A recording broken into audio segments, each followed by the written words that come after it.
Hey, what's up, lightboltjoe here. Today we're going to discuss the August 16th, 2020 Disney Channel original short show, Zombies, Addison's Moonstone Mystery. So 8 episodes, they're like 3-4 minutes each, very quick.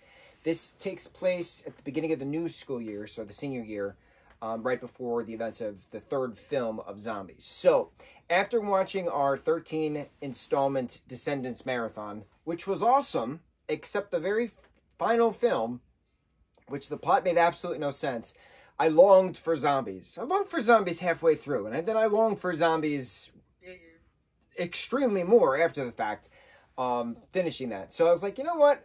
I have to watch the TV short shows that Disney Channel and Disney Plus came out with for Zombies.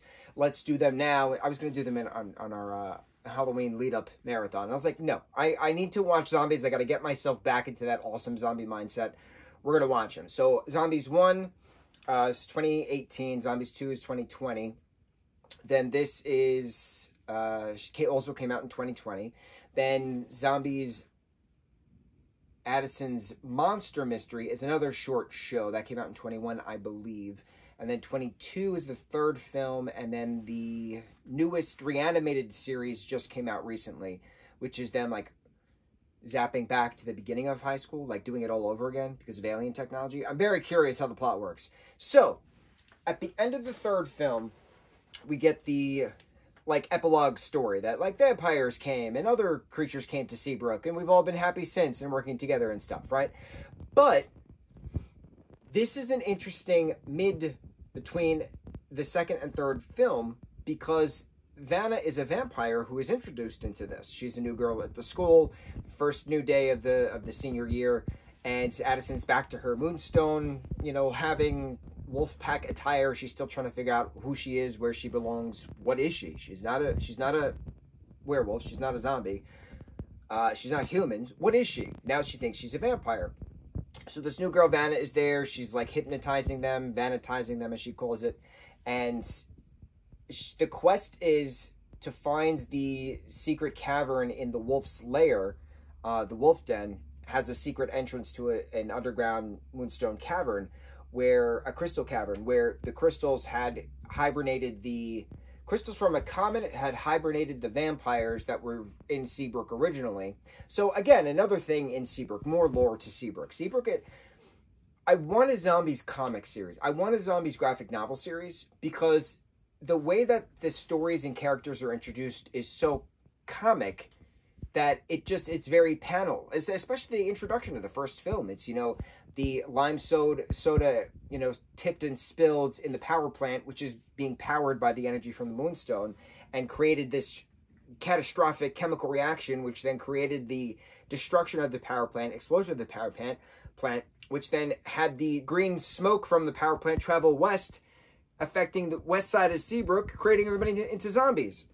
So we get that. We also then get in the third film, where how Addison's grandmother was an alien explorer trying to find the perfect place for the new, you know, home base establishment, basically, as their particular society was falling in. Addison's mom is the offspring then of her grandmother, and therefore Addison is alien on her grandmother's side, on her mother's side. So we get this little blip at the end of the second film where her hair turns blue after a comet falls, and she goes, oh, that was weird. But then in the beginning of this particular show, she's back to the wolf attire. So I'm fine with that. I'm fine with that. It's okay. It was neat having everybody work together to waken up using the powers together, Moonstone powers and zombie powers, Z-Band powers, using everything together to help Vanna wake her family up, and then they all turn into bats and fly off into the moon.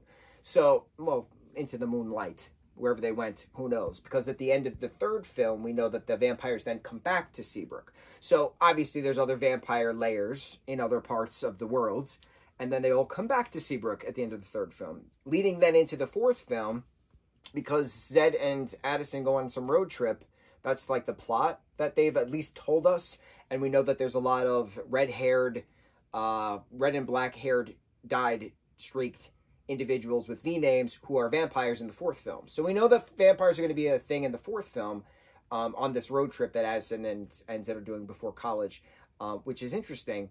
So, like, it was neat having a vampire thrown in the mix between the second and third film, because I didn't know about this plot. I knew that the show existed. I just didn't know what the plot was about. So it was a neat throwing vampires in the mix now, and then flash forward in 25 when we finally get the actual fourth film about vampires and road tripping and stuff. It's going to be neat. This came out in 2020. So to have then a 5-year gap and then vampires are back, like, into fruition, not just an epilogue in regards to the third film, I'm excited.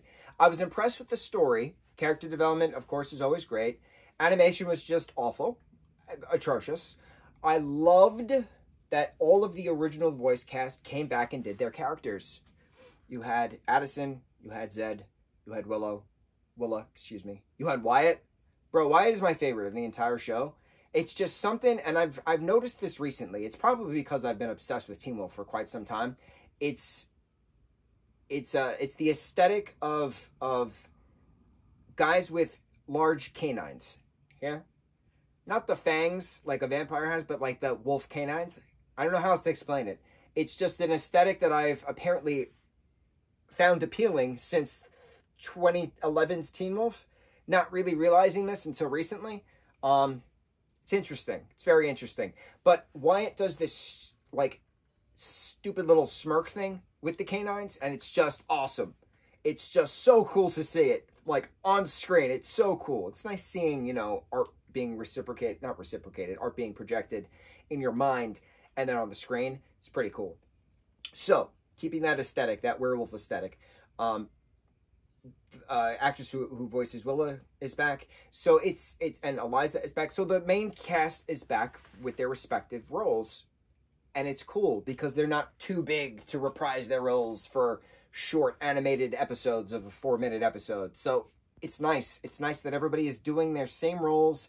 Nobody's ego is too big. This is a wonderful franchise with an incredible story. I'm very excited to see what what Monster Mystery is about, because we just did Moonstone Mystery. So now on to Monster Mystery, which is also before the third film. Then we're going to watch the third film again, just to keep me in a wonderful zombies, beautiful, incredible story franchise mind. And then we'll get to our next franchise. So, Disney's Zombies, Addison's Moonstone Mystery, Season 1. On to the next review. Mucho mahalo.